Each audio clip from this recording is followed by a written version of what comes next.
আমারে যে মা বাবা জন্ম দিছে সেই মা বাবা কেমন আমি কোনোদিন দেখি নাই।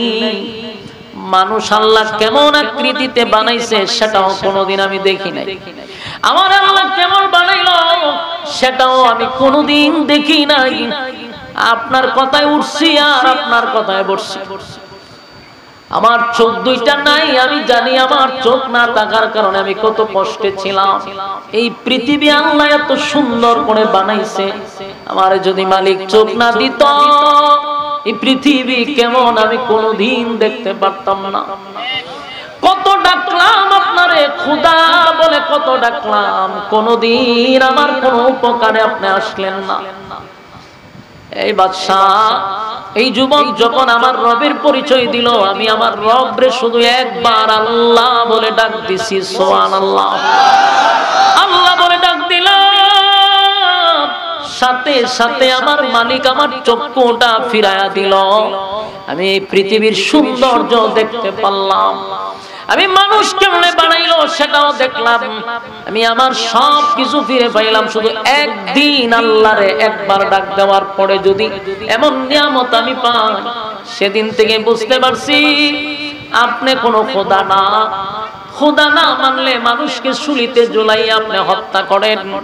আপনি জালেম হতে পারেন কিন্তু খোদা হতে পারেন না। আর যিনি খোদা হয় তার মরণ নাই। বাদশারে, তোর জন্ম আছে, তোর মরণ আছে, তোর ঘুম আছে, তোর খাওয়ান আছে, খোদা হয় না? তোর ঘুম আছে, তোর খাওয়ান আছে, তোর মরণ আছে, তোর জীবন আছে, তোর জন্ম আছে, তুই আবার খোদা হস কেমনে? বলুন, আল্লাহর কি ঘুম আছে, আল্লাহর খাওয়ান আছে, আল্লাহর জীবন আছে, মরণ আছে, খোদা হয় না? আল্লাহু লা ইলাহা ইল্লাহু الحي القيوم لا تأخذه سنة ولا نوم। আমি আল্লাহর যেমন খাওয়া নাই, ঘুম নাই, আমার তন্দ্রাও নাই। আল্লাহর ঘুম আসেনি, আল্লাহ ঘুমায় না, তন্দ্রাও নাই, খাওয়ানো নাই। আমার মালিক কারো কাছ থেকে জন্ম নেয় নাই, কাউরে জন্ম দেয় নাই। ওয়ালাম ইয়াকুল লাহু কুফুয়ান আহাদ, আল্লাহর সমকক্ষ সমতুল্য আর কেউ নাই। সুবহানাল্লাহ। এই তিন ব্যক্তি ঈমান আনছে একত্ববাদী খোদার উপরে, যার কোনো শরীক নাই, যার কোনো ইলাহ নাই। বাদশার চান্দি পোড়া গরম, বাদশার টেনশনে আছে, সারা রাজত্ব আমি চালাই রে। এখন যদি গ্রামের মানুষ, গঞ্জের মানুষ, শহরে বন্দরের মানুষ শুনে আমি ছাড়া ও রব আছে, তাহলে আমার খোদাই শেষ হয়ে যাবে। তাই বাদশার চিন্তা হলো, এই তিনজনকে যদি আমি হত্যা করি তাহলে আমার রাজত্ব টিকে থাকবে, আমার খোদাই দাবি টিকে থাকবে। তাই তিনজনকে একত্রিত করে সুযোগ দিল, এখনো সময় আছে, তোমরা আমারে রব মানো, তাহলে তোমাদেরকে ছেড়ে দিব। আমি তোরে কোনোদিন খোদা মানতে পারবো না, এতদিন অন্ধ ছিলাম, তোরে দেখি নাই, আজকে ভালো করে দেখলাম খোদার কোন কোয়ালিটি তোর মধ্যে পাওয়া যায় না। তুই জালেম। মেজাজ গরম হয়ে গেছে, মন্ত্রীরে গ্রেফতার কইরা পিছন দিয়া হাত বাইদা মাথার উপরে একটা করাত রাখছে। করাত চিনেননি? গাছ দেখাড়ে এই করাত মাথার উপরে রাখছে আর বলল, কালেমা যদি না জানোস, আমারে যদি রব না মানস, করাত দিয়া দুই ভাগ করব। এই সূরাটি মাক্কি সূরা। আমরা এই সূরা থেকে ইনশাআল্লাহ কথা বলবো। এই সূরার মধ্যে কসম আছে 4টা। যেরকম কসম কয়টা? আরো জোরে। কসম আছে 4টা। কসম আছে 4টা কসম কেড়ে আল্লাহ আমাদেরকে কি বলছেন, কি বলতেছেন, কি বুঝাইতে চাচ্ছেন, এই কথাগুলি আমরা দিলের কান লাগায় শ্রবণ করব ইনশাআল্লাহ। এই সূরার বিষয়বস্তু যেটা দাঁড়াবে এটা হলো ঈমান। বরং এটার মূল বিষয়বস্তু কি? ঈমান। যারা ঈমানের পরীক্ষা দিচ্ছে আল্লাহ এদের ব্যাপারে এই সূরার মধ্যে তুলে ধরছে। এবং এই সূরার কাহিনীগুলা রাসূল আরবি সাল্লাল্লাহু আলাইহি সাল্লাম দুনিয়াতে আসার বহু আগে ঘটনাগুলি ঘটছে। অতীতে এই ঘটনাগুলি ঘটার কারণে রাসূল সাল্লাল্লাহু আলাইহি সাল্লামের কাছে আল্লাহ এই কথাগুলি শুনাইছেন কোরআনের মাধ্যমে, যার কারণে আমরা শুনবো, কিয়ামত পর্যন্ত শুনবে। কিন্তু ঘটনা কিন্তু ঘটছে রাসূল দুনিয়াতে আসার বহু আগে। এই ঘটনাগুলি আল্লাহ রাব্বুল আলামিন সূরা বুরুজে তুলে ধরছে। তো মূল কথা হলো এই সূরার শুরুতে 4টা কসম আল্লাহ করছে। কসম করার পরে যে কথাটা বলছে এই কথাগুলি আমরা একটু গুরুত্ব দিব ইনশাআল্লাহ। আল্লাহর প্রত্যেকটা কথারই লোড ওজন আছে না নাই? কসম ছাড়া যেই কথাটা আল্লাহ বলে এটার কি দাম কম না সব সমান? সমান। কসম করলেও যেই পরিমাণ দাম, কসম না করলেও আমরা সেই পরিমাণেই কথাগুলির মধ্যে গুরুত্ব দেই। কিন্তু আল্লাহ কসম করছেন, কেন করছেন?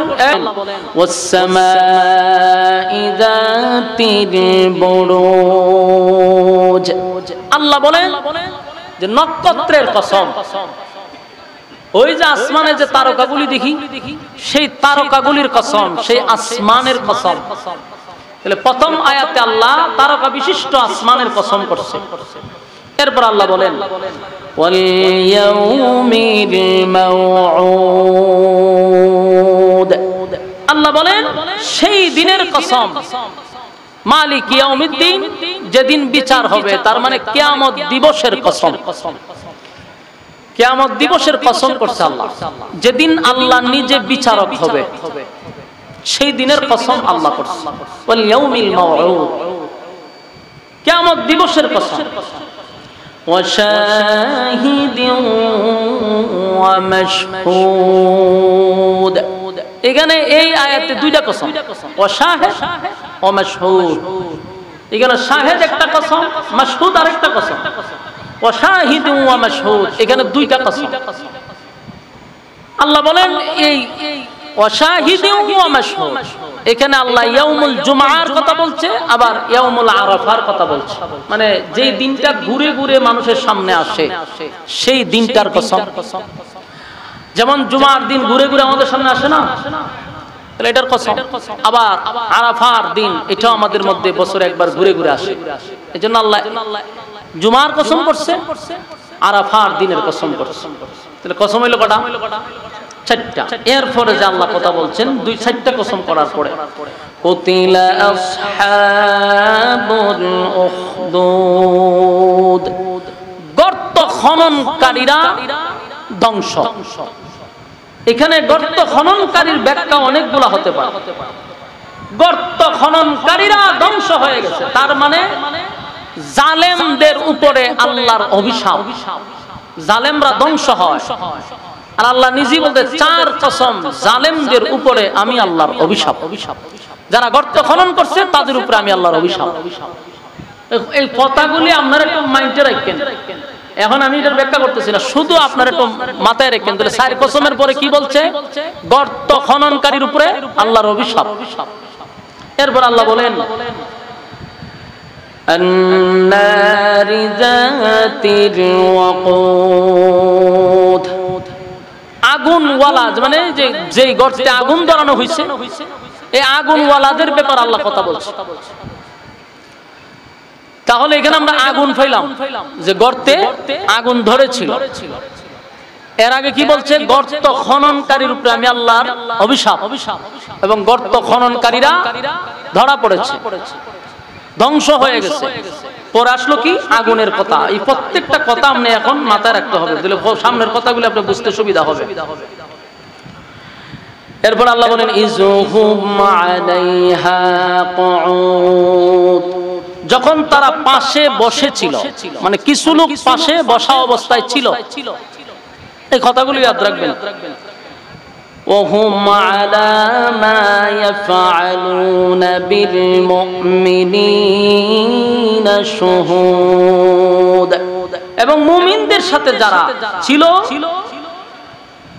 মুমিনদের সাথে মানে প্রত্যেকটা মুমিন যাদের সাথে যে ঘটনাগুলি ঘটছিল, আল্লাহ বলেন ওহুম আলা মা ইয়াফআলুনা বিল মুমিনিনা শুহুদ, প্রত্যক্ষ ছিল, মানে মুমিনদের সামনে যারা ছিল এরা সাক্ষী ছিল, যারা বসা অবস্থায় ছিল তারা এই দৃশ্যগুলা দেখছে, তারা সাক্ষী ছিল। আল্লাহ এরপরে বলেন وما نقموا منهم إلا أن يؤمنوا بالله العزيز الحميد। মুমিনদেরকে তারা শাস্তি দিছিল কেন? শুধুমাত্র কেবলমাত্র একত্ববাদী খোদার উপরে ঈমান আনার কারণে। তাদের কোনো দোষ ছিল না, অন্য কোনো অপরাধ ছিল না। অপরাধ একটাই, তারা একত্ববাদী খোদার উপরে ঈমান আনছিল।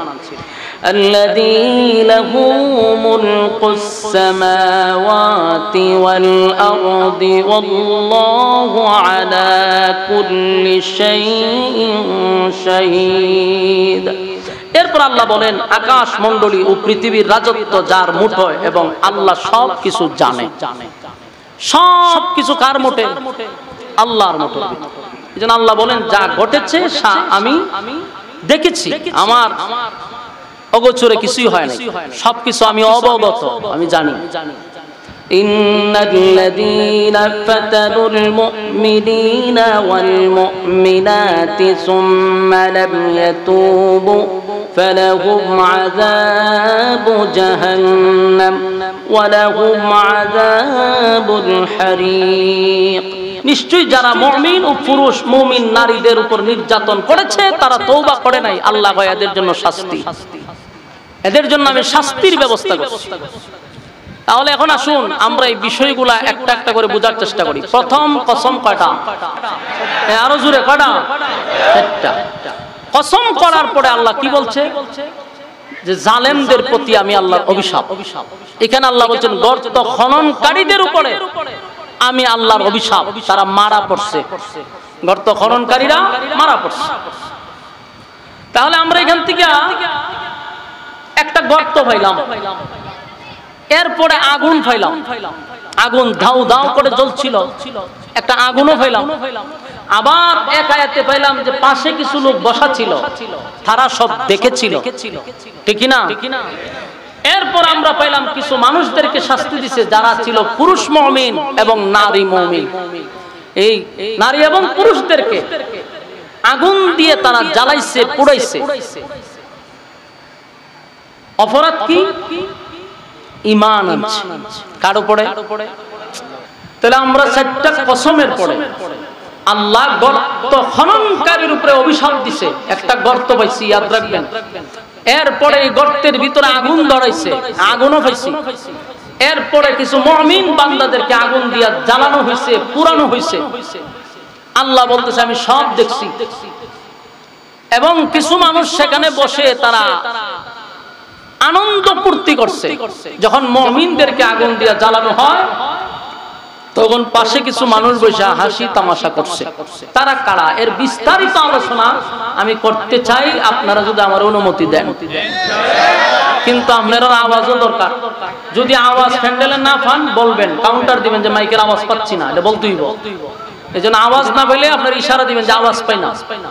তাহলে তো আমার এই ওয়াজ করার কোনো মানে থাকে না। পর্যাপ্ত পরিমাণ আওয়াজ থাকতে হবে প্যান্ডেলের ভিতরে, শোনা যায় এতে আওয়াজ দিবেন। সম্মানিত শুধু এখন আসুন আমরা বিস্তারিত বলি।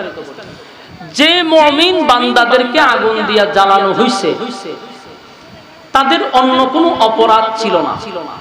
অপরাধ ছিল তারা ঈমান আনছে এক আল্লাহর উপরে। এই বাচ্চাগুলো উড়াই দেন হুজুর, এগুলো সবটি উড়াই দেন, পিছনে যাও। হ্যাঁ ওড়ো, বইয়া বইয়া অনেকক্ষণ ধরে কথা বলছো, ওড়ো ওড়ো, পিছে যাও। আমার এত সুবিধার দরকার নাই, যারা ওয়াজ শুনবে এরা আসেন। হ্যাঁ ওড়ো না কা, বইয়া রিসা বইয়া সবটি কথা বলতেছি। আপনারা যারা ওয়াজ শুনবেন সামনে আসেন, ওয়াজ শুনলে সামনে আসেন। হ্যাঁ ভয় উঠো, হ্যাঁ মনে উঠো, তুমি পিছিয়ে যাও, পিছিয়ে যাও। ওয়াজ শুনলো তোমার বাইক ঘুমাও, দুটো বাপ ঘরে ঘুমাইছে, পোলা ভাঙ পাঠাইছে মাত্র ওয়াজ শুনবার লাগে। বসেন, কথা বলো না, কথা বলো না। বাস্তা ফুলা ভান্ডে টুপি পরাইয়া ভান যে পরে বাবা ওয়াজ শুন নাও যাও, আর বেচারা বাইক ঘুমাইছে। এতে গিয়ে ওয়াজ শুনে নিয়ে বই বই গপ পড়ে। মেহেরবানি করে আমরা যারা কথা শুনবো বসে যাই। দেখেন তাদের অপরাধ ছিল ঈমান আনছে কার উপরে? এক আল্লাহর উপরে। রাসূল আরবি সাল্লাল্লাহু আলাইহি সাল্লাম দুনিয়াতে আসার বহু আগে একজন জালেম শাসক ছিল। এই জালেম শাসকে করত কি, নিজের খোদা দাবি করত। যারা তারে রব মানত না এদেরকে শুলিতে ঝুলাইয়া মারত, নির্যাতন করত, আগুনে পুড়াইয়া মারত। চিন্তা করেন কত বড় জালেম শাসক। এই জালেম শাসক মানুষকে কারণে অকারণে নির্যাতন করত, শুধুমাত্র সে নিজেকে খোদাই দাবি করত, আর তারে না মানলেই অত্যাচার করত। যেই সময় জালেম শাসক ছিল তখনকার যুগটা ছিল জাদুবিদ্যার যুগ। খুব বেশি জাদু চর্চা হইত, জাদুর প্রভাব ছিল খুব বেশি। আর এই সূরা নাজিল হওয়ার বহু কারণ ছিল। যখন সাহাবায়ে কেরামদেরকে নির্যাতন করা হচ্ছিল মাক্কি জিন্দেগিতে, তখন আল্লাহ এই সূরা নাজিল করছিল। কেন নাজিল করছিল? সাহাবায়ে কেরামদেরকে এই ঘটনাগুলি রাসূলের মাধ্যমে শোনায় দেওয়া হয়েছে যে তোমাদের আগেও ঈমানের জন্য এই অনেক মানুষ জীবন দিছে, যেন সাহাবায়ে কেরামদের ঈমান আরো শক্তিশালী হয়। আল্লাহ সূরা বুরুজ নাজিল করছে। তো এই সূরা নাজিল হওয়ার মূল কারণ, বহুদিন ধরে ভাই আপনি শীষটা বন্ধ করেন, এটা বিরক্তি তো ভাই, মেহেরবানি করে শীষটা বন্ধ করেন। এখনো আমার ভোল্টেজ বাড়াইছি না, এখনো যদি তা করে তা আমার ভোল্টেজ বাড়ালে কি শীষ কমান, শীষ কমান। রাসূল সাল্লাল্লাহু আলাইহি সাল্লামে আসার আগে কিন্তু ঘটনাগুলি ঘটছে। জালেম শাসক নিজের খোদা দাবি করত, আর তার জামানায় সবচেয়ে বেশি জাদুবিদ্যা চলত। তো সবচেয়ে বড় জাদুঘর যিনি, যাকে রাষ্ট্রীয়ভাবে বেতন দেওয়া হইতো, রাষ্ট্রীয়ভাবে তার সমস্ত খরচ বহন করা হতো, বিজ্ঞ একজন জাদুঘর ছিল। এই জাদুঘর বৃদ্ধ হয়ে গেছে। এত বৃদ্ধ হয়েছে সে নিজেই বুঝতেছে যে আমার লক্ষণ বেশি ভালো না, লক্ষণ বেশি ভালো না, যে কোনো সময় মারা যেতে পারি। তবে আমি যদি মারা যাই আমার বাদশা তো পড়বো বিপদে। ওই জালেম শাসকের বিষয়টা সে চিন্তা করতেছে যে আমার বাদশা তো বিপদে পড়বো, কারণ জাদুবিদ্যা দিয়ে তার পাওয়ার, তার ক্ষমতা মানুষের সামনে দেখানো হয়, আর মানুষ এইগুলা দীক্ষা তার রব মানে। কত বুঝতেছেন? জাদু দিয়া তার কেরামতি হাসিল করছে। যেমন বর্তমান যুগে এখন কিছু বন্ড পীররা কুফরি কালাম করে, মানুষকে ভক্ত করে, মানুষকে আকৃষ্ট করে। ওই জালেমদের মতোই সিস্টেম ভিন্ন, জাদু না, এগুলো হয় কুফরি কালাম। ফু দিয়া দেখবেন গ্লাসও ফু দিছে, গ্লাস ফাইটে গেছে। শ্রোতার দিকে সুবহানাল্লাহ ওয়া তুবরুফি, এই তো বেড়া বেড়ি মরি দেওয়া শুরু হয়। এইটারে কয় কুফরি কালাম। এরা এই পদ্ধতিটা বাচ্চা নিছে এখনকার ভণ্ডরা। আমিও মাঝে মাঝে চিন্তা করে ভাই না, এটি ওপেন বিড়ি খাই এত মরিদ পাইছে গো, আর কিতাব বুঝাই এত মরিদ হইছে, আমার মাথায় ধরে না। তা আমার মাঝে মধ্যে আমি কাজ করাই যে আমার এলাকায়, তো কিছু লোক কাজ করে পরে দেখলাম এদের মধ্যে একজন হইলো এরকম একজন ফিরের মরিদ। যে গেলাম কিতাব বুঝা ভারী সব বনাস হুজুর, মারাত্মক কামেল, মারাত্মক কামেল। কামেল কেমনে বুঝছেন? পানির মধ্যে ফু দিলে পানি আগুন হয়ে যাচ্ছে। কেমন মুক্ত, আমি বাড়িতে কি করছি না খাইছি সব আমার ফিরে হইতে পারে। আমি যা বুঝার বুঝে লেছি যে সব বনাশ করে লেছে। এই সমস্ত ভণ্ড মূর্খ গুলারে মরিদ করে এই সমস্ত ভণ্ডরা। এদের মধ্যে দেখবেন শিক্ষিতর হার খুব কম। যত সরল সোজা মানুষ আছে, অজ্ঞ মানুষগুলার এরা মরিদ করে। এদের কাছে কোনো আলেম মরিদ হয় না, এটা জেনে রাখবেন। কোন আলেম মরিদ হয় না, হয় যত সরল সোজা মানুষ আছে গ্রামের কমজোর ইমানদার, যেগুলার ইমান এমনি লড়ে সরে, এটিরে মরিদ করে। তো ওই জালেম বাদশাহ জাদুবিদ্যা দেখাইয়া মানুষকে আকৃষ্ট করত। বৃদ্ধ চিন্তা করলো আমি যদি মারা যাই তাহলে আমার বাদশা চলবো কেমনে? বাদশারে প্রস্তাব দিল যে স্যার আমার তো লক্ষণ বেশি ভালো না, শরীরের হালতও বেশি ভালো না, যদি মারা যায় জাদুবিদ্যাটা আমি কার কাছে দিব? এজন্য আপনি আমাকে একটা বুদ্ধিমান, একটা সুঠাম দেহের অধিকারী, একেবারে ইয়ং নওজোয়ান একটা ছেলে আমাকে দেন, মেধা ভালো। বাদশা সারা দেশ বাচ্চা একটা ছেলে হয়েছে, বুদ্ধিবালা, বডিবালা, সর্বদিক দিয়ে। এই বাদশার কথায় এই ছেলেকে এই বৃদ্ধ লোক জাদু শিখানো শুরু করলো। প্রতিদিন ক্লাসে আসে, জাদু শিখে, বিকাল বেলায় বাড়িতে যায়। হঠাৎ একদিন রাস্তায় দেখে ঈসা আলাইহিস সালাতু ওয়াস সালামের একজন উম্মত, তখন ঈসা নবীর উম্মত ছিল। এই ঈসা নবীর উম্মত, এই ব্যক্তিটা আবেদ ব্যক্তি, রাস্তার পাশে বসে কোন সময় যে মাইক পুরায় ফালায় দেয় আমি কইতারি না। তো আমার তো মেজাজ গরম ভাই, আত্মা মেজাজ গরম হয়ে যায়। এরা আমার মেজাজ তারে হিট ফিরাতে হয়। দেখেন এই লোক রাস্তা দিয়ে যাওয়ার সময় দেখে যে এক লোক বৈশা বৈশা ওয়াজ নসিহত করতেছে। যেমন মনে করেন আমি কথা বলতেছি, আপনারা শুনতেছেন, রাস্তা দিয়ে একজন যাচ্ছে, চিন্তা হলো এই লোকটা কি বলে, তার সামনে এত মানুষ, একটু শুনি। তো এক পর্যায়ে এই মানুষের সাথে এই ছেলেটাও বসছে। আওয়াজ কি আপনারা শুনেন? এখন একটা আওয়াজ দিয়ে। তো রাস্তার পাশে যখন লোকে বয়ান করতেছে, এই যুবক ছেলেটাকে বসছে। এক দুই দিন কথা শুনছে, দেখে ভালোই তো লাগে, এই আবেদের কথা ভালোই লাগে। তো প্রতিদিন সেইখানে একটু সময় দেয়। অন্যদিকে এই জাদুঘর তারে প্রতিদিনই ধমক দেয়, মারধর করে, যে মিয়া ক্লাসের টাইমে তুমি আসো না কেন, তোমার এত দেরি হয় কেন? কিন্তু সে তো ওখানে সময় দেয়, আসতে কিছু সময় দেয়, যাইতে কিছু সময়। একদিন এই যুবক ছেলে চিন্তা করলো, এই লোকটা এত সুন্দর সুন্দর কথা বলে, যেই রবের পরিচয় আমাকে দিচ্ছে, যেই রবের কথা বলতেছে, সারা দেশের মানুষ জানে বাদশাহী খোদা, সারা দেশের মানুষ জানে এই জালেম শাসক হইল খোদা, সেই রব, মানুষ তার রব হিসাবে মাইনা নিছে। যুবকও জানতো যে রব মানেই হলো এই জালেম শাসক, কিন্তু এই পাদ্রীর মুখ থেকে শুনতেছে আরেক রবের নাম, যিনি আসমান জমিনের মালিক, যিনি জীবন দেন, জীবন নেন, এবং যিনি কারো কাছ থেকে জন্ম নেয় না, কাউকে জন্ম দেয় না, এমন রবের কথা শুনে যুবক চিন্তা করলো যে উনি আবার কোন রবের পরিচয় দিচ্ছে। তার কথা শুনতে শুনতে তার খুব ভালো লাগছে। তো একদিন এই মজলিস থেকে উল্টা জাদুঘরের কাছে যাবে। তো রাস্তার মধ্যে দেখে অনেক মানুষ জড়ো হইয়া দাঁড়ায় আছে। কিরে এত মানুষ কাছে গিয়া দেখে বড় এক প্রাণী বসা। যখন কিতাবে অনেক জায়গায় সাপ লেখা হইছে, কোন জায়গায় দেখছি সিংহ লেখা হইছে, বড় এক ধরেন না একটা পশু বসা, যেগুলো ভয়ঙ্কর, যেমন সিংহ, বাঘ, এরকম। এটার ভয়ে মানুষ রাস্তা দিয়ে যেতে পারতেছে না। এখন তো চিন্তা করে গেছে মানুষ, ঘটনাটা কি? এই যুবকায় সেখানে দাঁড়াইছে, দাঁড়াইয়া সে এখন বলতেছে, আল্লাহ আমি পাথরটা দিয়া ঢিল মারব, যদি আমাদের দেশের বাদশা উনি যদি খোদা হয়ে থাকে সত্যিকারের, তাহলে ছোট্ট পাথরটা দিয়ে ঢিল মারলে যেন এই প্রাণীটা মারা যায়। তো বাদশার নাম নিয়া ঢিল দিছে, কিন্তু এই প্রাণী মরে নাই। তাহলে যুবক বুঝতে পারলো যে বাদশা কোনো খোদা।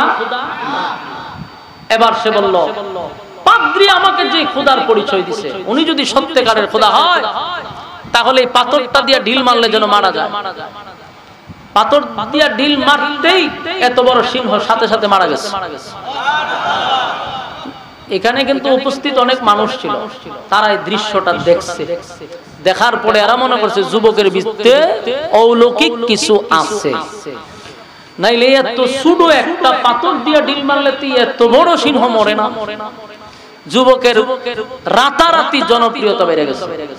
যদিও তখন ফেসবুক আসেন না, ঠিক না, ইউটিউব আসেন না, ভাইরাল হওয়ার সিস্টেম হলো এখন ইউটিউব আর ফেসবুক। তখন কিন্তু এগুলা ছিল না। তখন মানুষের নজর কাটছে এই ছেলের এই দৃশ্য দেখা, একজনের মুখ থেকে আরেকজনের মুখ সরতে সরতে জনপ্রিয় হয়ে গেছে যে এই যুবকের মধ্যে কিছু একটা আছে। এত ছোট পাথর দিয়ে ঢিল মারলো, এত বড় একটা সিংহ মারা গেল। রাতারাতি আল্লাহ তার জনপ্রিয়তা বাড়ায়। এখন মানুষ তার কাছে যায়, গিয়া বলে যে আমার এই সমস্যা, রোগে আক্রান্ত, আপনি তো অনেক কিছু করতে পারেন, আমার এই রোগটা ভালো হয় না। যুবক যেটা বলতো যে ভালো করার ক্ষমতা আসলে আমার নাই, ভালো করার ক্ষমতা আমার নাই। যিনি ভালো করেন তার উপরে ঈমান আনো, আমি দোয়া করব ভালো হয়ে যাবে। সুবহানাল্লাহ। আমরা দেশের যে পীরগুলো বাইরেছে নতুন, এরা কি বলে যে ক্ষমতা আমার নাই, কথা বলে না, খালি চিন্তা করিস না। এমন এক ফিরে দানে মুড়ি দিছ, সব রোগের সমস্যার সমাধান দিতে পারে তোর ফিরে। এই কথা বলে না যে আমার কোনো ক্ষমতা নাই, ক্ষমতা একমাত্র আল্লাহ। যুবক বলল যে আমার কোনো ক্ষমতা নাই, তুমি ঈমান আনো আমার রবের উপর। তো মানুষ ঈমান আনে, যুবক দোয়া করে ভালো হয়ে যায়। একজন ভালো হইলে আরেকজনের দ্বারে কয়, আরেকজন ভালো হইলে আরেকজনের কাছে কয়, সরে গেছে। পুরা দেশ তো বিভিন্ন কুষ্ঠ রোগ, এরপরে আপনার বিভিন্ন ধরনের রোগ বেমার নিয়ে তার কাছে আসে, যুবক দোয়া করে ভালো হয়। এই খবর তো আর এক জায়গায় রয়েছে না, খবর ছড়তে ছড়তে বাদশাহ পর্যন্ত চলে গেছে, রাজমহলে চলে গেছে। তো রাজার একজন উজির ছিল, ধরেন না মন্ত্রী। এই মন্ত্রীর জন্ম অন্ধ ছিল, মানে জন্মের থেকে কি করে না, চোখে দেখে না। মন্ত্রী খবর পাইছে যে ছেলে তো সাধারণ কোন ছেলে না, ওর কাছে যেই যায় বিভিন্ন রোগ ভালো হয়। মন্ত্রী একটা বাস্কর ভিতরে টাকা পয়সা স্বর্ণ মুদ্রা নিয়ে যুবকের কাছে গেছে, গিয়া বলল আমি তোমার ব্যাপারে নিউজ পাইছি, তোমার কাছে আসলে রোগী ভালো হয়, তোমার কত চাই? এই নাও বাস্কর ভিতরে স্বর্ণ আছে, মুদ্রা, সারা জীবন তুমি খাইতে পারবা, বিনিময়ে আমার চোখটা ভালো করে দাও। এখন এই মন্ত্রী মনে করছে আপনার এলাকার বন্ডবীরের মতো কিছু, যে গরু ছাগল দিলে তুই সবকিছু সমাধান হয়। যুবক বলল যে আমি তো আর গরু ছাগল নেই না, কোনো ভিড় না, আর আমি ভালো করার ক্ষমতা রাখি না। আপনি যেহেতু রাজপ্রশাসন থেকে আসছেন, বাদশার একজন ঘনিষ্ঠ লোক, আপনি একজন মন্ত্রী মানুষ, আপনি এই জিনিসটা জানা দরকার যে টাকা পয়সার বিনিময়ে আমি চিকিৎসা করি না, যিনি ভালো করেন আপনি তার উপরে ঈমান আনেন, আমি বইলা দিব আল্লাহ আপনার চোখ ভালো করে দিবেন। সুবহানাল্লাহ। এই মন্ত্রী তৈল গিয়ে বাদশার লোক, মন্ত্রী জানে খোদা একজনই আমাদের বাদশা। এখন মন্ত্রী হলো যে খোদা তো আমাদের বাদশা, এই আমাদের বাদশা ছাড়াও কি কোনো খোদা আছে? তো যুবক বলল যে আপনার যে বাদশা সে তো কোনোদিন খোদা হতে পারে না, যিনি রব হবেন তার তো জন্ম থাকতে পারে না, যিনি রব হবেন তার তো মৃত্যু থাকতে পারে না, যিনি রব হবেন উনি তো কাউকে জন্ম দিতে পারে না, উনি কারো কাছ থেকে জন্ম নিতে পারে না, উনি এক অদ্বিতীয়, ওনার কোনো শরীক নাই। এই মন্ত্রী চিন্তা করলো যুবক যাই বলুক কিন্তু চোখটা যদি ভালো হয় না, মাইনা নিলাম, অসুবিধা কি? মন্ত্রী বলল ঠিক আছে, যদি তোমার রবের উপরে ঈমান আনলে আমার চোখই ভালো হয়, অসুবিধা কি? তা মাইনা নিলাম। কালেমা পড়ছে, যুবক দোয়া করছে, এই মন্ত্রীর চোখ ভালো হয়ে গেছে। সুবহানাল্লাহ। সারা জীবন চোখে দেখছেন, জন্মের পর থেকে পৃথিবী কেমন সৌন্দর্য আল্লাহ সাজাইছে এদিকে দেখছে, নিজের শরীর দেখছে না, মানুষ যে কেরম এটা কি জানে না, চোখ খোলার পরে সে তো আশ্চর্য হয়ে গেছে, চিৎকার শুরু করছে, জীবন ভর বাদশারে খোদা ডাকলাম, এই বাদশা আমার চোখ ভালো করতে পারলো না, তুমি কোন রবের পরিচয় আমারে দিলা যে রবের নাম একবার নেওয়ার সাথে সাথে আমার চোখ দান করছে? সুবহানাল্লাহ। এই মন্ত্রী তো পাগল হয়ে গেছে যে আমি এমন এক রবের পরিচয় পেলাম, একবার শুধু তারে ডাক দিলাম, এক ডাকে সারা দিয়া চক্ষু দিয়া দিল, বছরের পর বছর বাদশারে খোদা বলি, কোনোদিন চোখ ভালো হইল না। এই মন্ত্রীর ভিতরে ঈমানের এত স্পিড বাড়ছে, একের মনে প্রাণে কালেমা গ্রহণ করছে। এখন আইছে, সে তো আগে মোটামুটি আতায় মাথায় যাইতো গা, তো চোখে দেখছে না জীবনে, এখন তো সব দেখলে তার চিনে না। আমি যে আগে জানতাম তেন না আমার ফ্রেন্ডের ফোন তো আমি আইতে পারতাম, আমি চোখে দেখি না, এইভাবে অভ্যস্ত হয়ে গেছি। এখন হঠাৎ করে দেখছি, তাহলে আমি কি চিনব? বাদশার এই মন্ত্রীরে একজনে নিয়ে আসছে, বাদশা তো মন্ত্রী তো সব দেখে। এখন আইসা যখন মন্ত্রী সবাই বসছে, তো বাদশার নজর পড়ছে মন্ত্রীর উপরে। কারণ একটা জিনিস খেয়াল করবেন, যারা অন্ধ এরা বাচন ভঙ্গি তাহে ভিন্ন, হারিয়ে থাকলে তেতা করে, ঠিক নেই? এক জাত কাটলে তেতা করে, দৌড়ে কিতা করে, কিতা এটার একটা অভ্যাস। তে মন্ত্রী তাকে ইতি করতো, এখন যে সুন্দর ভাবে বইয়া ব্যাট বেড়ায় বাসার পয়সা এসেছে, বাদশা এনতে বইয়া চিন্তা হলো ঘটনা কি তারে, মন্ত্রী বাবা আমার পয়সা সব পাইলো। বাদশার আশ্চর্য লাগলো, এইভাবে সাইকেল, হ্যাঁ মন্ত্রী। মন্ত্রী কয় জি বলেন। তখন হেরে ডাক দেয়, মন্ত্রী আনছে তো চোখে দেও কেমন, তুমি তো অন্ধ ছিলা, বলে হন সব দেখি, আমি সব দেখতেছি, আপনারও দেখি, তোমার চোখ ভালো হইলো কেমনে? আমার রব ভালো করছে। বাদশাহ মনে করছে যে আমার কত কি হয়েছে, বাদশাহ কইতে আমি যে বালা করছি এইভাবে বলে করে আমার আগে জানাইতি সারা দেশের মানুষ একখানো কইরা এরপরে তোরে বসাইয়া খুয়াইতাম, আমাদের একলা কইয়া লাভ আছে, আমি যে তোর চোখ বালা করছি এটা তুই সবার সামনে কইছি। মন্ত্রী কয়ে রে তুই কোনো খোদাও দানা, তুই যে বাটপারি করে চলতে যাস এটা তো মানুষে জানে না, তোর মানুষে খুদা কয়, তোর মধ্যে খুদার কোনো কোয়ালিটি আছে? যিনি আমাকে চোখ দান করছেন তিনি হলেন আমার রব, যিনি আসমান জমিন সৃষ্টি করছে, যার কোনো শরীক নাই, যিনি কারো কাছ থেকে জন্ম নেয় না, যিনি কাউকে জন্ম দেয় না। আল্লাহ কি কারো কাছ থেকে জন্ম নেয়? কাউরে জন্ম দেয় না। আল্লাহ নিজে বলছেন লাম ইয়ালিদ ওয়া লাম ইউলাদ, আমি আল্লাহ কাউকে জন্ম দেই নাই, আমি আল্লাহ কারো কাছ থেকে জন্ম নেই নাই। ওয়ালাম ইয়াকুল লাহু কুফুয়ান আহাদ, আমার সমকক্ষ আর কেউ নাই। রব্বে কারীম বলেন আমি কারো কাছ থেকে জন্ম নেই নাই, কাউরে জন্ম দেই নাই, আমার সমকক্ষ সমতুল্য আর কেউ নাই। মন্ত্রী বাদশার দিকে তাকাইয়া বলে, বাদশাহ মনে মনে যে আনন্দ তুমি পাচ্ছ সেই আনন্দের কথা আমি বলি নাই, তোমারে তো আমি রবি মানি না। বাদশার মেজাজ তো পুরা গরম, শান্তি গরম হয়ে যায়। সারা জীবন আমার অধীনে চললি, আমার দেওয়া বেতন খাইলি, আমার রাজ্যের ভিতরে তোরে ভালো একটা পোস্টে আমি দাঁড় করায় রাখছি, অন্ধ হওয়ার পরেও তোর সম্মান আর মর্যাদা আমি সব দিলাম।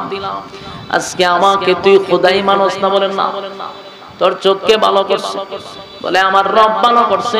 কার কাছে গেছিলি? তখন বলল অমুক একটা যুবক আপনার রাষ্ট্রীয় বেতনে, যাকে জাদুবিদ্যা শেখানো হয়েছে, এই ছেলেই আমাকে আমার রবের পরিচয় দিছে। সুবহান। বাদশা হয়তো তেহের দুই রান সেনাবাহিনী পাঠাইয়া যুবকরে গ্রেফতার করছে। যুবকরে ডাক দেয়া হয়, যুবক আমার রাজত্বে শুধু আমাকে খোদা বলতে হয়, তুই কি আমারে খোদা মানুষ? বলেন না, আমার চোখে তুই কোন খোদা উদা না, তুই একটা জালেম, এতটুকু আমি জানি। বাদশার তো মেজাজ গরম, রে আমার রাষ্ট্রীয় বেতন দিয়ে আমি তোদেরকে ফালি, আর আমি খুদাই মানে। যুবককে গ্রেফতার করছে, রিমান্ডে তাকে নির্যাতন শুরু করছে। বল তোরে কে রবের পরিচয় দিছে? একত্ববাদী খোদার উপরে ঈমান আনার জন্য কে তোরে এই খোদার পরিচয় দিল? মায়ের খাওয়ার পরে যুবক বলল অমুক জায়গায় একজন আবেদ, একজন পাদ্রী আছে, এই পাদ্রীর কাছ থেকে আমি আমার রবের পরিচয় পাইছি। দর্শিকে ওই পাদ্রী মুসা নবীর যে ঈসা আলাইহিস সালাতু ওয়াস সালামের উম্মত, তারে গ্রেফতার করে আনছে। তো দল হইল কয়জন? তিনজন ঈমান আনছে, তিনজন। এছাড়াও বহু মানুষ গুপে গুপে ঈমান আনছে, কিন্তু পরিচয় প্রকাশ্যে আসছে তিনজন, মন্ত্রী, যুবক, পাদ্রী। তিনজনকে গ্রেফতার করছে বাদশা। এবার বাদশা বলে, মন্ত্রী তুমি আমার বেতনভুক্ত মন্ত্রী, আমার খাও আমার পড়ো, খোদার বেলায় আমারে মানো না কেন? মন্ত্রী বলে, বাদশা জীবনভর আপনার কাছে ছিলাম, আপনারটা খাইলাম, আপনারটা পড়লাম, ঠিক অন্ধভাবে আমি যেমন অন্ধ ছিলাম, আমার কলবটাও অন্ধ ছিল। আপনাকে আমি খোদা মানছি, বিপদে পড়লে আপনার কাছে চাইছি, কিন্তু আমি আমার কোনোদিন মনের আশা পূর্ণ করতে পারি নাই। আমি জন্ম কোনদিন এই চক্ষু দিয়া দুনিয়া আল্লাহ কেমন বানাইলো সেটা কোনদিন দেখতে পাই নাই। যুবক ভাইরা, মুরব্বী বাবারা, আমি প্রথমেই বলেছিলাম ঈমান কারে কয়, ঈমান কারে কয়, ঈমান কারে কয়, একটু দিলের কান লাগায় শুনবেন। এদের ঈমানের পরীক্ষা, এদের ঈমানের পরীক্ষা কেমন ছিল গো? তাদের ঈমানের পরীক্ষা কেমন ছিল? এই জন্য আল্লাহ বলেন আমিনু কামা আমানান নাস, তোমরা ঈমান আনো তাদের মতো, ঈমান আনো ওই মানুষদের মতো। ওই মানুষ বলতে কারা?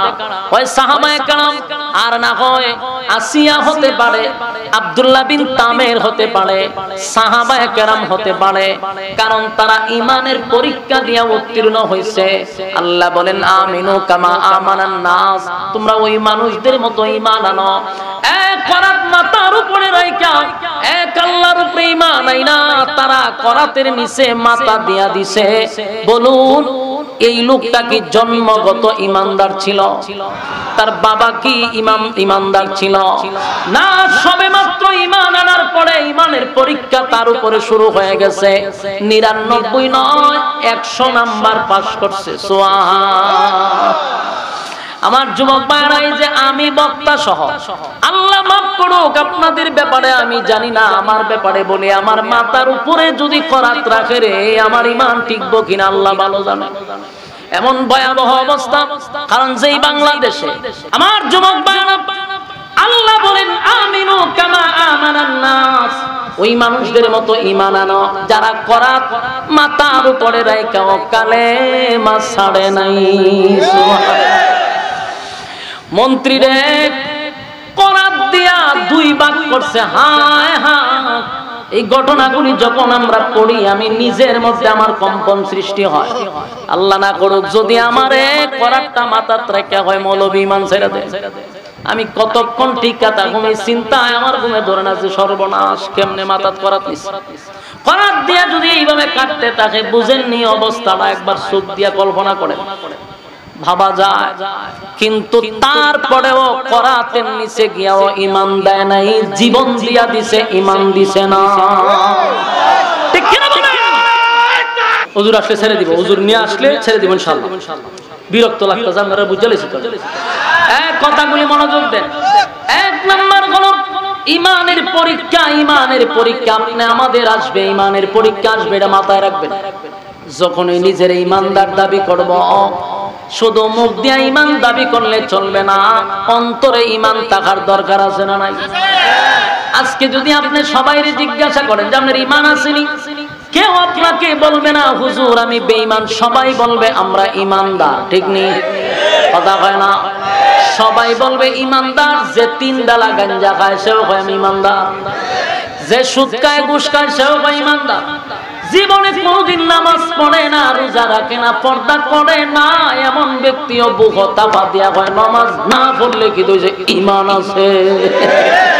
আরে বাপরে বাপ, বাপরে, আমি নিজে দেখছি ফাল দে উঠতে জায়গা বেঈমান বলে ওই ঈমানদার মানে আমার ঈমান আছে। তাহলে দেখা যায় সুদখোরেরও দাবি ঈমান আছে, ঘুষখোরেরও দাবি ঈমান আছে, চাঁদাবাজদেরও দাবি ঈমান আছে।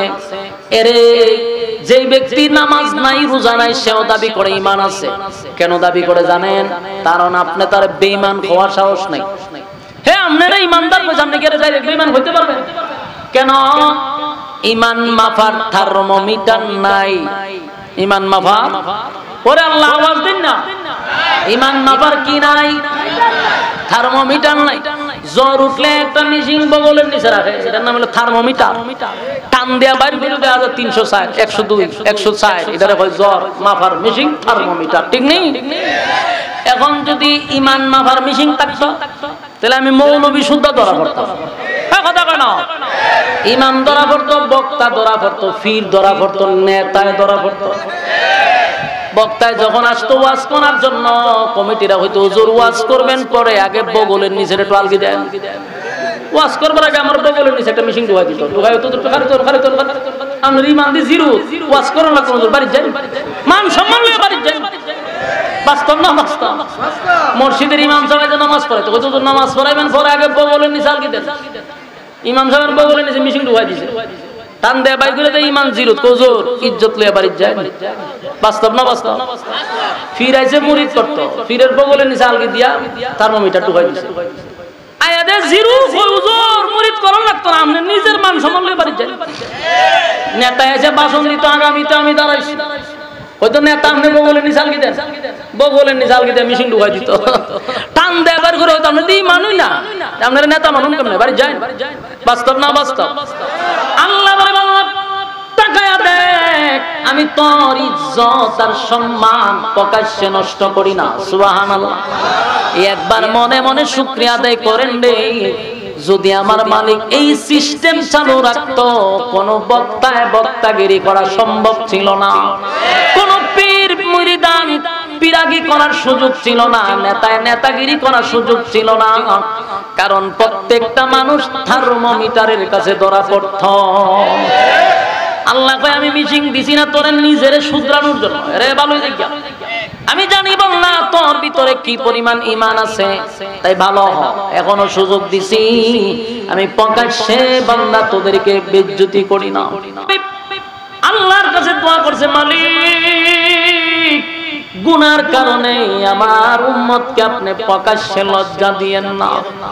আমার নবীর এই দোয়ার কারণে আজকে ফিরাগি করতেছে, বক্তায় বক্তাগিরি করে, ইমামে ইমামতি করে, ঠিক নেই? আমার যুবক ভাইরা, ওই অন্ধ মন্ত্রী সকল দাঁড়াইয়া করাতির সামনে দাঁড়াইয়া সাথে সাথে জীবন দিয়া দিছে, কিন্তু ঈমান বিক্রি করে নাই। সুবহান, ঈমান কারে কয়? ঈমান কারে কয়? সুবহানাল্লাহ, সুবহানাল্লাহ। আল্লাহ বলেন, আমিনু কামা আমানান নাস, তোমরা ঈমান আনো ওই মানুষদের মতো। এবার বলুন, আর আছে কয়জন? বুঝলা লাইছো? আপনার মনোযোগ নাই কিন্তু। একজনকে হত্যা করার পরে বলুন আর কয়জন আছে? দুইজন। একজন হলো ওই যুবক, আরেকটা হলো পাদ্রী। এবার যুবকের পাশে দাঁড় করাইয়া পাদ্রীরে ধরছে, এই পাদ্রী বল কালেমা ছাড়বি, আমারে খোদা মানবি, এখনই তোদেরকে ছেড়ে দিব।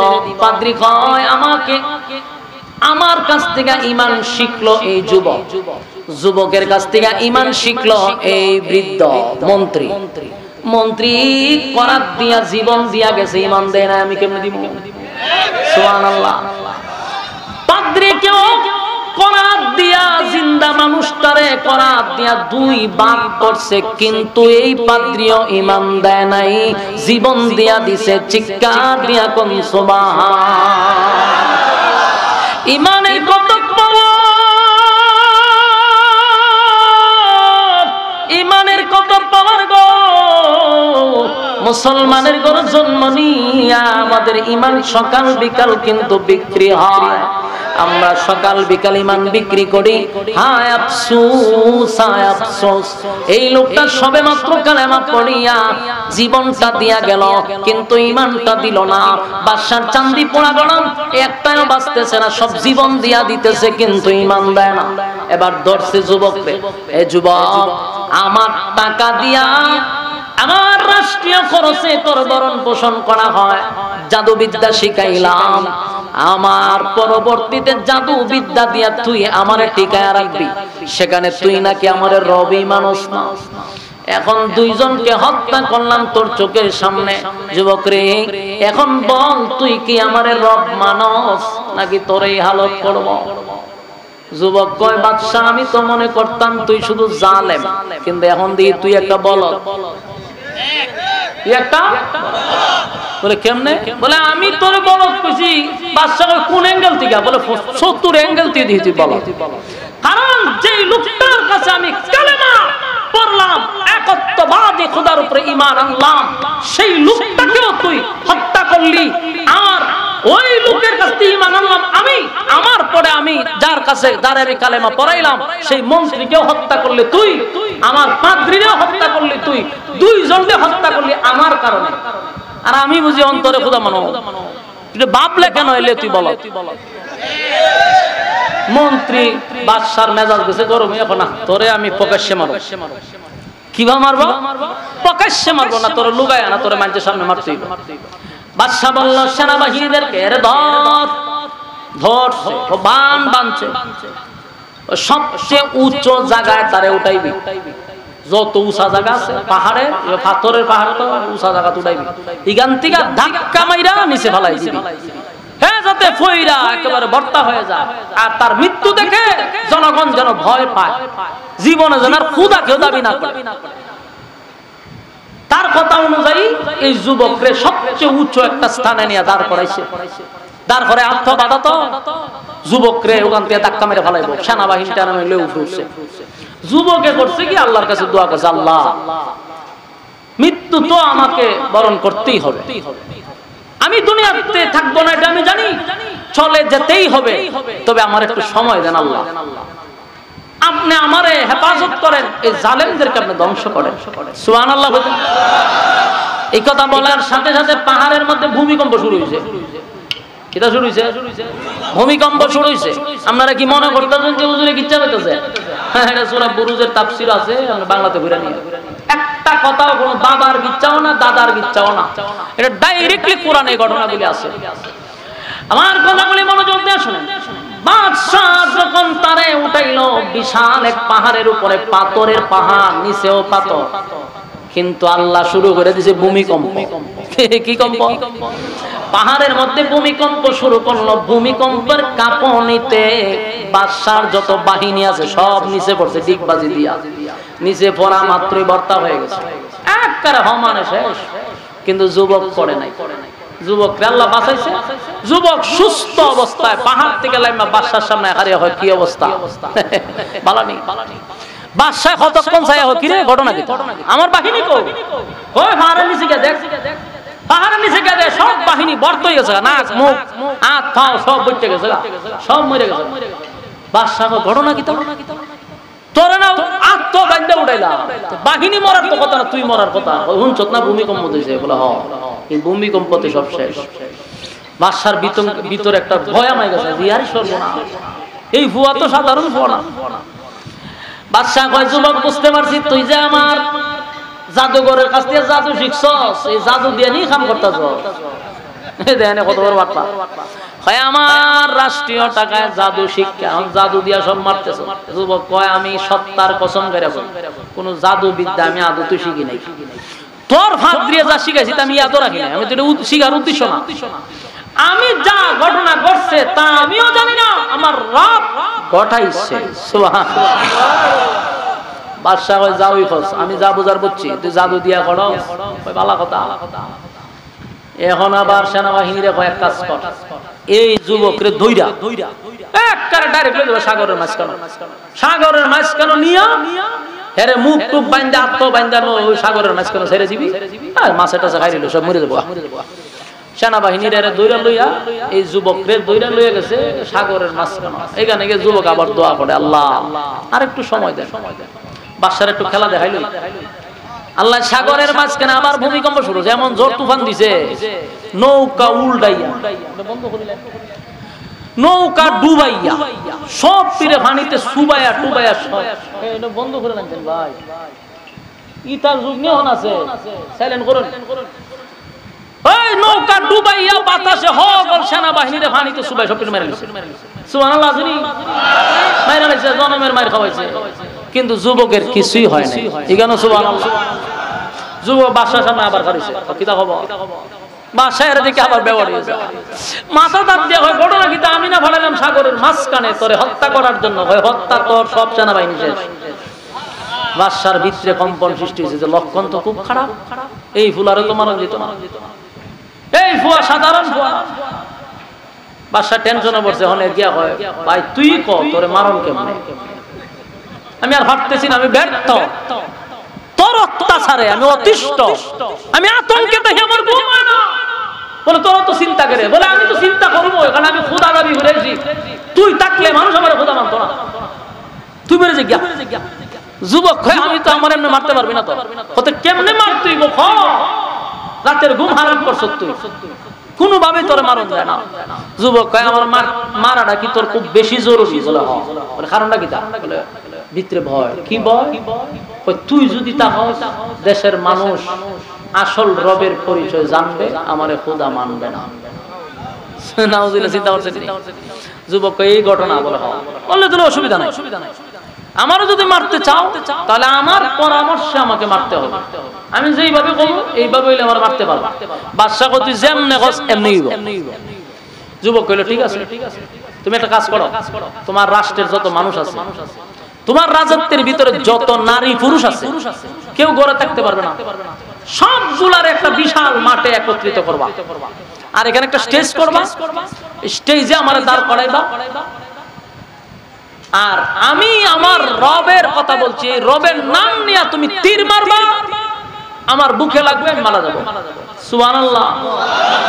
বাদশা কোনো অসুবিধা নাই, কইলো যে একটা লোক ঘরে থাকতে পারতো না, যদি কোনো লোক ঘরে থাকে তাহলে কিন্তু হইতো না। বাদশা কই, প্রয়োজনে ফার্স্ট ফায়ার করে মারলাম সব, তুই নাই তুই। আচ্ছা কোন যান ডক্টর যদি কয়, বলে আগামী কালকে আপনারা ঢাকা আসেন, আপনাদেরকে চা খাওয়াবো, যাইবো মানুষ? ভাইজলামি করার জায়গা না। কিন্তু যদি ঘোষণা দেয় যারে গড়ে খাওয়া যাবো হেরে ক্রস ফায়ার করা হবে, কেউ গড়ে থাকবো কথা বলে না, আমি হুজুরে গড়ে থাকতাম বলে সব বনা ক্রস ফায়ার করবো মেরে লইব সব বলইব কথা বলে না দি এই বাসায় রম জারি হচ্ছে গড়ে ফেলে মেরে সব মানুষ আর ঘরে রয়েছে না, সব এক জায়গায় হয়েছে, নারী পুরুষ সব বাদশা ওই যুবকের কথা অনুযায়ী স্টেজের মধ্যে ছেলেরা দাঁড় করাইছে, বলে এখন কি করতাম, হয় আমাকে মারতে গেলে আমার রবের নাম নিবি, এত জোরে নিবি যেন এখানে উপস্থিত সব মানুষ শুনতে পারে। যুবক সব মানুষ শোনার পরে আমাকে তীর মারবি, আমি মারা যাব। সবার সামনে যুবক বলল আমার রবের নাম নিয়ে আমাকে মারলে মরবো, এর আগে মরবো না। বাদশা ওই যুবকের নাম নিয়ে বিসমিল্লাহ আল্লাহু আকবার কই তীর মারছে, বুকে ঢুকছে, যুবক মারা গেছে। যুবক মারা গেছে। ঘটনা শেষ না, ঘটনা তো শুরু হয়েছে, কিন্তু আপনারা ধৈর্য এখানেই দামাচাপা দিয়া মিডিয়া টিডিয়া সব বন্ধ করে দিত, কথা বুঝছেন নি? যে নিউজ টিউজ বাড়িছে সব সাংবাদিক রয়েছে রে আর প্রচার প্রসার নাই মেরে লিছি, অন আমি নিশ্চিন্তা রাজত্বে বসে আবার খোদা দাবি করব, কিন্তু ঘটনা তো ভিন্ন। যুবককে যেই মাত্র মারছে উপস্থিত সমস্ত দেশের মানুষ কয় ঘটনাটা কি, তা ঘটনাটা কি? এত চেষ্টা করলো বাদশা যুবক তারে মারার জন্য, পাহাড়ের উঁচু টিলায় নিল, সেনাবাহিনী মারা গেল, সাগরের মাঝখানে নিল, সেনাবাহিনী মারা গেল, করার দিয়ে চেষ্টা করলো, সব শেষ, যুবক মরে না। কিন্তু এখন কি ঘটলো? এই রবের নাম নেওয়ার সাথে সাথে যুবক মারা যায়। রবটাকে সুবহানাল্লাহ, এটা কোন রব? সব দেশের মানুষ বলল এই যুবক যেই রবের উপরে ঈমান আনছে আমরা সবাই সেই কালেমা পড়ে ঈমান আনলাম। চিৎকার দিয়ে কোন সুবহান, একটা জবান বন্ধ রাখবেন, বলেন আল্লাহু আকবার, আর জোরে বলেন আল্লাহু আকবার। এই ঈমানের আওয়াজ দিয়ে বলেন আল্লাহু আকবার। বাদশা চাইছিল সব শেষ করতে, কিন্তু ঘটনাখানি শুরু হয়েছে।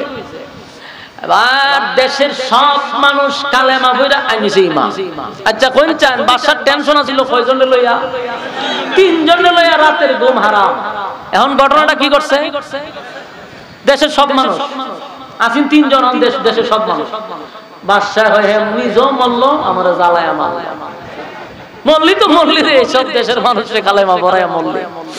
কিন্তু আমি প্রথমে বলছি বাদশা কি সাধারণ বাদশা ছিল না, জালেম। এই বাদশার কথা কোরআনে বলে কত বড় জালেম,